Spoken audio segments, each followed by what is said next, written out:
పదే పదే బీజేపీ వాళ్ళు అంటున్నారు మాది గుజరాత్ మోడల్ అని. గుజరాత్ మోడల్ అంటే ఏందే? ఊర్లో ఉన్న వాళ్ళందరూ తగలబెట్టుడా?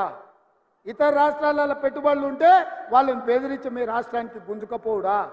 గుజరాత్ మోడల్ అంటే ఏందో? సంవత్సరానికి 2 కోట్ల ఉద్యోగాలు ఇస్తాన్నారు. ఎవరికైనా ఉద్యోగం ఇచ్చిందా? రైతు ఆదాయాన్ని రెండింతలు చేస్తామన్నారు.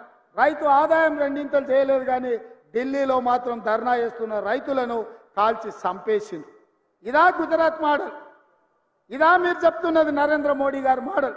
మా వైపు నుంచి ఎలాంటి భేషజాలు లేకుండా రాజ్యాంగబద్ధ సంస్థలు, గవర్నర్ వ్యవస్థ కానీ, జ్యుడిషియల్ వ్యవస్థ కానీ, ప్రజల చేత ఎన్నుకోబడ్డ కేంద్ర ప్రభుత్వంతో ఇలాంటి ఘర్షణాత్మకమైన వైఖరిని మేము తీసుకోము.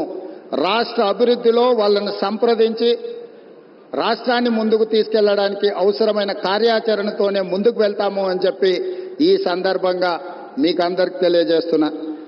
नरेंद्र मोदी जी हमारे हिसाब से प्रधानमंत्री का मतलब हमारे बड़े भाई के जो मदद रहे तो ही हर प्रदेश के मुख्यमंत्री उनके क्षेत्र में वो कुछ तरक्की कर सकता है, कुछ डेवलपमेंट को आगे ले सकता है.